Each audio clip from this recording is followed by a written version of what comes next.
Good morning, welcome to CATEX-TV. My name is Frank Fortunato. This is a live broadcast from Princeton, New Jersey. Today is Monday, December 6th, 2010. It's 11:30 a.m. Eastern Standard Time in the U.S. It's 4:30 p.m. in London, 12:30 in Hamilton, Bermuda, and in Mexico City it's 10:30 a.m. If you need to reach us during the broadcast, you can phone in toll-free at 1-866-67-CATEX. Overseas, our AOL instant mail address is CATEX-TV. Last night on the CBS News program 60 Minutes, the chairman of the Federal Reserve Board, Ben Bernanke, appeared. He spoke for about 20 minutes. He also said that he would have no objection to a quantitative easing 3, if need be, sometime in June. He said that he expects to continue to try to lower interest rates. He said that inflation is well under control at 1%. He won't begin to get worried until it gets to be 2%. And he also said that he would not expect the unemployment rate to get down to 5 or 6%, the pre-recession level, for another 5 years or so. Futures were a little bit rattled. The stock market is only down about 23 points right now, but nevertheless was unusual seeing Mr. Bernanke on television answering questions. We'll go to our main news. Well, yeah, this was a long time in coming. 10 years ago, of course, you'll remember this picture, the Concorde, the Air France Concorde, crashing outside of Charles de Gaulle Airport. Well, Continental Airlines and one of its mechanics were convicted in a French court of manslaughter today because debris from one of these planes, a Continental DC-10, was left on the runway, which apparently then was swept up by the Concorde's tires and punctured a fuel tank. Continental was ordered to pay Air France about $1.43 million for damaging its reputation, in addition to a fine of $265,000. The presiding judge confirmed investigators' long-held belief that titanium debris dropped by the DC-10 onto the runway was to blame for the crash on July 25, 2000. Investigators said that the debris gashed the Concorde's tire, propelling bits of rubber into the fuel tank, sparking a fire. The plane then slammed into a nearby hotel, killing all 109 people on board and 4 others on the ground. A lawyer representing several families of the German victims, they were all German tourists on board, said he was skeptical about the ruling. He said, "It bothers me that none of those responsible for Air France were sitting in the dockets." The airline and the mechanic were ordered to jointly pay more than $360,000 in damages to civil parties. Continental's defense lawyer confirmed that they would appeal. Another attorney in connection with the pilots union said that the verdict was incomprehensible and asked why blame was heaped on Continental mechanics when French officials were well aware of weaknesses on the Concorde for 20 years before the crash. It was known that the fuel tanks had very thin coverings. The fire in Israel seems to be out, but one of the casualties among the 42 deaths were the highest-ranking woman in the Israeli police. She was critically injured and died this morning. The fire broke out in the rain-starved hills around Haifa Thursday and was put out last night, mainly with the help of this thing, a so-called supertanker. The world's largest fire extinguishing plane. It was rented from Evergreen International in the United States. It was brought on site and immediately began to have an effect. The reinsurance broker Aon Benfield has estimated that the recent adverse weather across Europe has caused an economic loss of £1.2 billion in the United Kingdom alone. The findings are part of Aon Benfield's monthly CAT recap report for November. They also revealed that heavy snow and gusty winds across the Northeast, Upper Midwest, Pacific Northwest, and the Rockies in the U.S. led to total economic losses in excess of $100 million. Estimated insurers' losses of $25 million. One of the other interesting points they made out was that Cyclone Jal, J-A-L, made landfall in Chennai, India, submerged at least 210,000 homes and left 350,000 hectares of agricultural land useless, killed 54 people, and caused economic losses of about $250 million. In the tribal areas of Pakistan today, the Taliban has claimed responsibility for 2 explosions, suicide bombs, targeting a government building. The blast killed 40 people, injured at least 70 others. The head of the Taliban in that area said pamphlets had been distributed in the area 20 days ago, warning members of peace committees to abandon any efforts to join the government in fighting militants, or they would have to face the consequences. The blast occurred as government officials were about to meet with members of a volunteer militia group established to fight the militants in that area. As I mentioned, the stock market is now down about 22 points.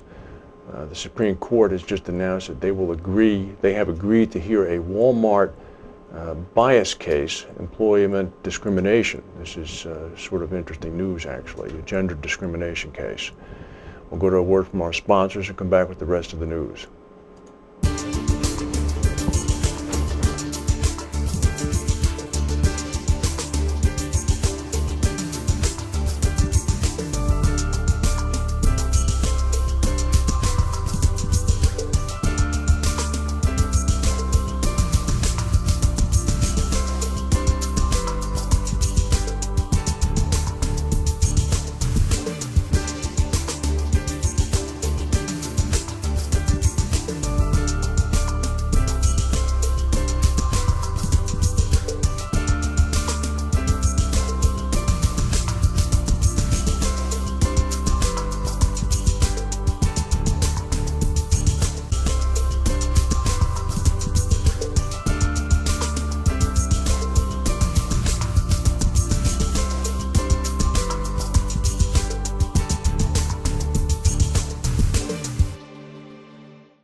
Design for peace.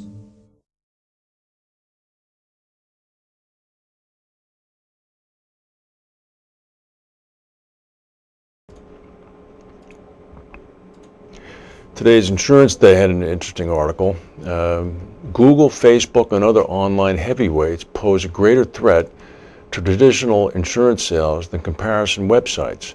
This is according to a head of a prominent German insurance portal. Heinrich Blas, head of the Munich-based internet price comparison portal Check24, warned that the real threat for insurers did not come from us comparison portals. The situation will become truly dangerous for insurers if the big internet players such as Facebook, Google, and Apple seriously force their way into the industry. Mr. Blas noted that Google is already active in the market but limits itself at the moment to a role as a search accelerator. But he said this could change rapidly. He said in the UK, for example, Google has itself organized a comparison of credit offers and has received a commission for this. Anyone who enters the words motor insurance in Google gets 3 advertising links above the search results. Blas said in order to have a place at the top, German insurers have to pay Google up to 10 euros per click. He said normally an insurer reaches a contract completion just for 1 to 3 clicks out of 100. This would mean sales costs of between 200 euros and 400 euros per contract. It's actually a little high. A powerful tugboat is pulling a crippled cargo ship with about 500,000 gallons of fuel oil through the Bering Sea between Alaska and Russia, which is in pretty rough shape right now in this time of the winter. The vessels are bucking waves of 25 feet. They're heading toward Dutch Harbor. The tug is pulling the 738-foot Golden Seas. The Golden Seas has a crew of 20. The vessels were originally supposed to get to Dutch Harbor today, but they're not going to arrive until tomorrow because they've had to go so slow. The tug is towing the 730-foot tanker with a 2,400-foot line. The ship developed engine trouble in strong seas on Friday, raising concerns of grounding as it drifted toward Atka Island, about 1,300 miles southwest of Anchorage. The ship is managed by All Seas Marine, based in Athens, Greece. It lost its turbocharger. That left it without enough power to overcome 29-foot seas and 45-mile-per-hour winds. The ship is a Liberia flag ship. It's got more than 475,000 gallons of fuel oil on board, 12,000 gallons of diesel oil, and 10,000 gallons of lube oil. Also has a full load of canola seeds. Hopefully they're separated.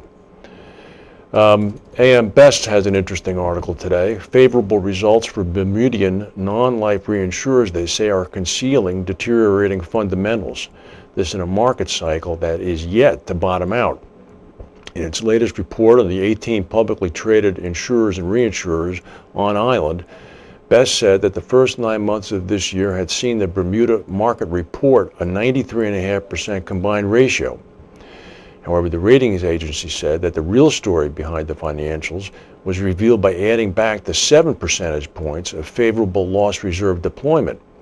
This increased the combined ratio to over 100%, and it cut the rate of return to the mid-single-digit range.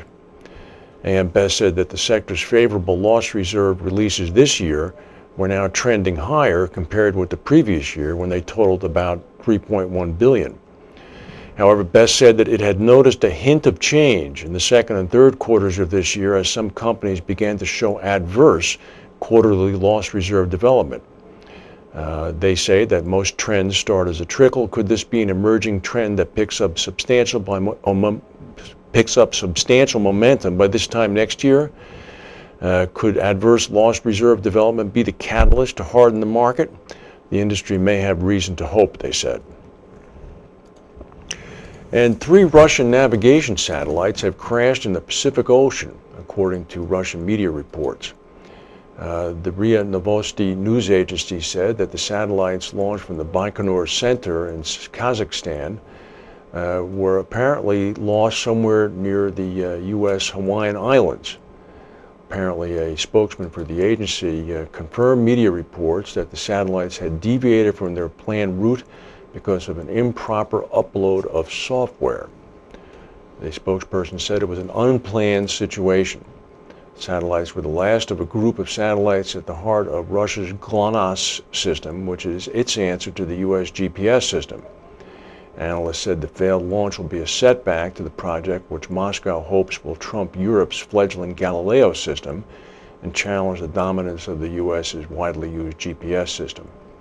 Russian authorities said that there are already 26 satellites here, including 2 emergency.